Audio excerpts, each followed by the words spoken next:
Rocco, not a new subject, but are you a little amazed that Carlos has been able to do this again? I mean, he's 8 for 15 in the postseason. He's already made about a handful of great defensive plays. What you expected, or even exceeding expectations? I would say that this is exactly what Carlos Correa is here to do, and he was brought here to do these things. These are pretty extraordinary things, but this is why we wanted him. This is why we brought him in, and he's doing exactly what he's done before. It's not the first time he's done things like this. So he's not finished yet, and it's kind of the way I look at it.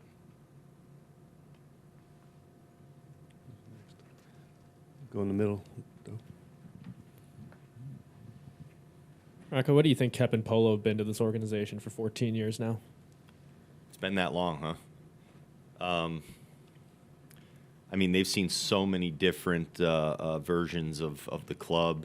They've had a lot of teammates, staff members. I mean, they've seen a whole lot, and they're still playing great. So, you know, they are a kind of a humble duo in some ways.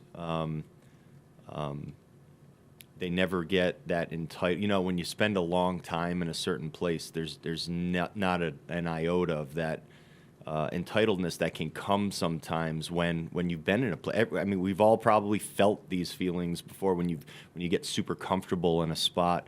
They're still working every day. They still handle their responsibilities exceptionally well, and they're still productive big leaguers and playoff caliber performers. And you know, it's I like writing them in the lineup. I have since the day I got here, and hopefully I get to continue to do so. But they're still doing a nice job. They have some nice seasons going, and more to come. See any extra meaning in this experience for them, considering that history? Oh, I'm sure it means a hell of a lot to both of them. You know, I'd like to listen to their quotes on it. You know, if you get a chance to ask them about it, but they're relishing this, I'm sure, in a lot of ways, and having a good time while winning some games. Go to Betsy. Hey, Rocco, have you guys settled on your Game 4 starter yet, or is there anything that could happen tomorrow? We'll announce it tomorrow. We'll get through the game tomorrow.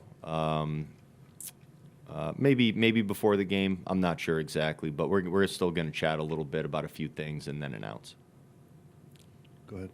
Rocco, as you kind of reflect on the crowd from the Wild Card Series, what's the first thing that comes to mind when you think of that experience, and how big of an advantage could that be now that it's 2 or 3 at home? Yeah, it's like having another player. Our crowd gave us the upper hand, is what they did, and the players still have to go out and perform, but the crowd put the players in position to go out there and play great and succeed. And you know what? We're going to have them again out there, and they're going to be ready, and we know they're going to be ready. We've seen what it can look like, and I think our crowd and all of our fans, I think they've gotten a taste of what they're capable of too. And I bet there's a lot of people that can't wait to get to the ballpark to be a part of it again. Stay on the left.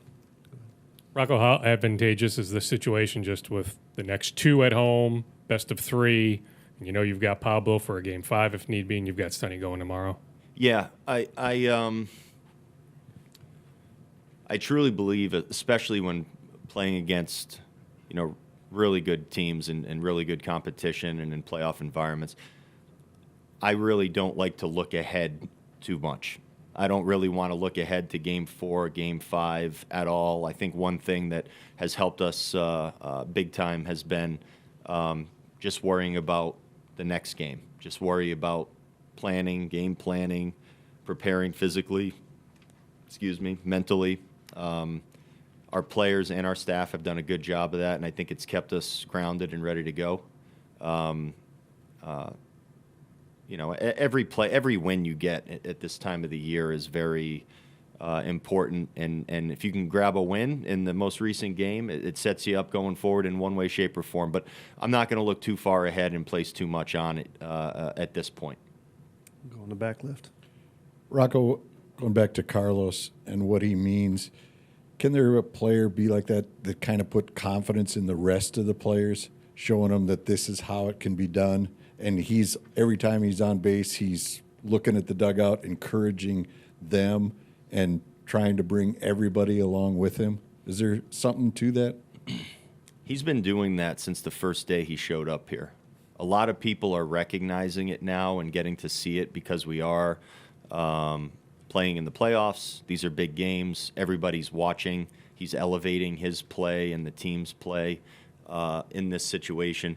But he's spoke about this and prepared for this his whole career, and also with our group since the day he showed up last year.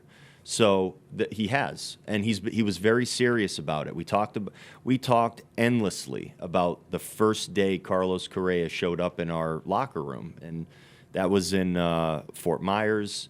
He came in.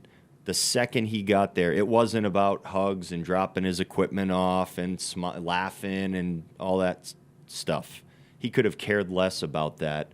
He was getting to business the first moment he walked in the clubhouse, and guys were like, whoa, like this guy is about being great, not good. He has no interest in being good or really good or having a good year and being satisfied with that. He has zero interest in that. And I think that feeling of only aiming for just greatness, he's rubbed that off on everyone, including myself. So I give him credit. There's very few people that conduct themselves like that in everything that they do. But that's him. That's the guy, and that's what he's meant to us. Go to Dan. Hey, Rocco. I think Yohan said last week in Game 1 that he needed a little breather when Pete came out. The crowd was kind of getting him amped up. Game 2, he had the cut on his finger. Last night, he gets the road environment. What do you think of the way he's handled those different situations? He's been great. He adapts very well to new environments, even higher pressure environments. I've been really impressed with the way that he's really dialed it in the playoffs. In these games, command-wise, off-speed command specifically, coming in and not taking too long to find what he's looking for. He's adjusted very quickly to the highest of pressure environments. So his ability to go out there and do his job and shut the door on these games is extraordinarily important to what we're doing. We've relied on him, and we're going to continue to do so in every way. He's still we talk about just who he is, how old he is, where he's at in his career, all these things. But you set all those things aside, and you're like, is this, eventually it just comes down to you getting it done or you're not getting it done, and this guy just keeps doing it. Go over here to Phil. Rocco, what did you think of Royce, the effort of running the bases last night? And he kept telling us, you have to ask Rocco, you have to ask Rocco. Is there any chance that we would see him playing third base this week? Yeah, there's a chance he's going to play third base this week. I don't know if it's going to be tomorrow, though. We still have to figure some things out on the medical side and have some conversations. I don't know. I honestly don't know. So he does look significantly better than he did 7 days ago, about a week ago. That's great news for us. I mean, enough so where we're watching him go and, first to third. What did he do? He's going first to third. We put a safety on with him on third base. And, there's different things that he's capable of right now. He can help us on the bases before, at the beginning of this playoff schedule. He probably wasn't going to be helping us too much on the bases. He was just going to kind of, like I said, cruising speed, I think I said before. He's improving, so we'll take that. Go to Bobby. From last night, kind of it was near identical situations. Farmer with the bases loaded, you let him hit, and then a couple innings later, Julian pinch hits for him. Kind of went into that decision. A lot. Yeah. A lot. There was a lot moving in my mind really quickly at that point. It's a really big spot in the game, and we need as many runs as we can score against the team that we're playing against. They can strike quickly and put some runs on the board. So,